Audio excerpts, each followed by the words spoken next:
Ladies and gentlemen, welcome to the main event.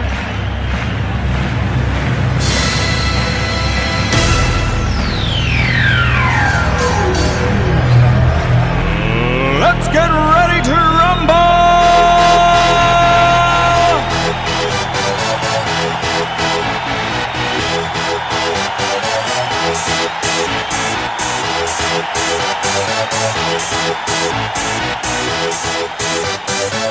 Y'all ready for this?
Y'all ready for this?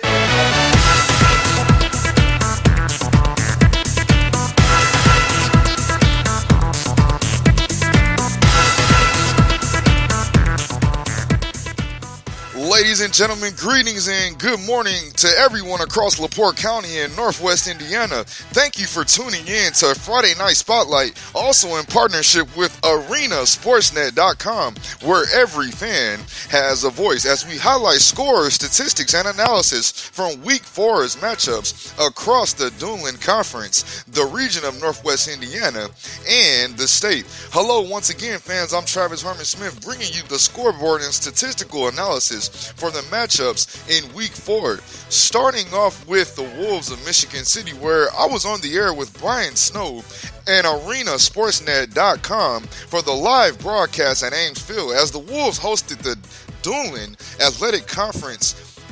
I would probably have to say their most,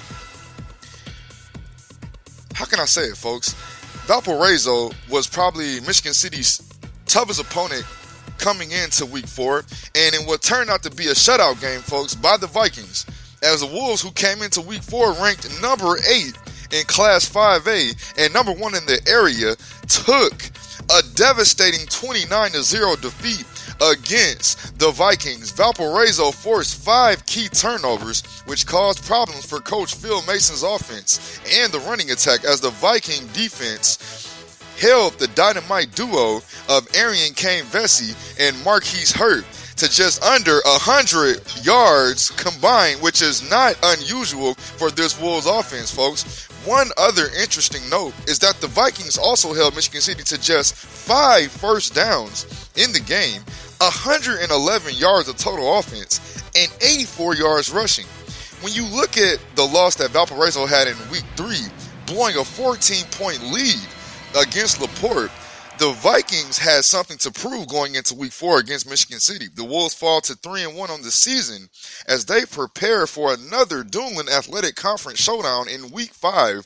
The Wolves will travel to Demery Stadium to face the Maryville Pirates, which will be a very exciting matchup coming up in Week 5. So I encourage all Michigan City residents and fans to hit the highway and support the Wolves on the road in Maryville for Week 5. Fans, let's now look at the scoreboard from across the Duneland Athletic Conference, Northwest Indiana, and a few scores from around the state. Starting with the Duneland Athletic Conference, Crown Point defeated Lake Central 17-3. LaPorte defeated Chesterton massively, 49-14. Maryville defeats Portage 20-14.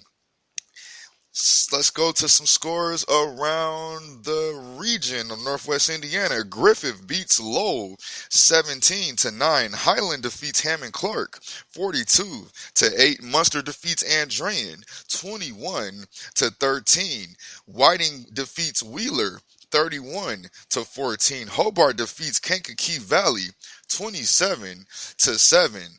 South Central defeats Bishop Knoll 35-8. Hanover Central defeats River Forest 41-0. East Chicago Central defeats Hammond Gavitt 35-28. And Hammond Morton defeated Hammond High 20-6. Going to some scores around the state as we head down to the Indianapolis metropolitan area, we have Hamilton Southeastern defeating Fishers 36-33 in overtime. We also have Indianapolis Arlington, who defeated Indianapolis Shortridge 54-0. Wow. Indianapolis Cathedral defeated Indianapolis Chatard 44-10. Indianapolis Lutheran defeated Oldenburg 71-7. Indianapolis Manual defeated Anderson Prep Academy 18-0. Indianapolis Northwest defeated Indianapolis Marshall 60-0. Indianapolis Ritter defeated Speedway 10-8. We also have Indianapolis Tech, who defeated Logansport 29-6. And Lawrence North defeated Indianapolis North Central 35-27. Fans, that'll wrap things up for the Week 4 edition of the Friday Night Spotlight High School Football Scoreboard Show. And I just want to extend out a special apology for not being able to air the Friday Night Spotlight show this past weekend, as I experienced internet issues and phone line issues to do the live feed. So I apologize for that, fans. And like I said, it won't ever happen again. I will bring you guys the scores, statistics, and analysis every weekend as usual, which will be on Saturday nights at 6:30 for all the high school football updates across LaPorte County and Northwest Indiana. Join me, Travis Harmon-Smith, every Saturday night at 6:30 for high school football scores, statistics, and updates surrounding LaPorte County and Northwest Indiana and around the state. Also, I would like to give a special shout out to my broadcast partner, Mr. Brian Snow from Arena Sportsnet, for all he's done this season. Fans, thanks for joining me. I'm Travis Harmon-Smith, and you're listening to the Arena Sportsnet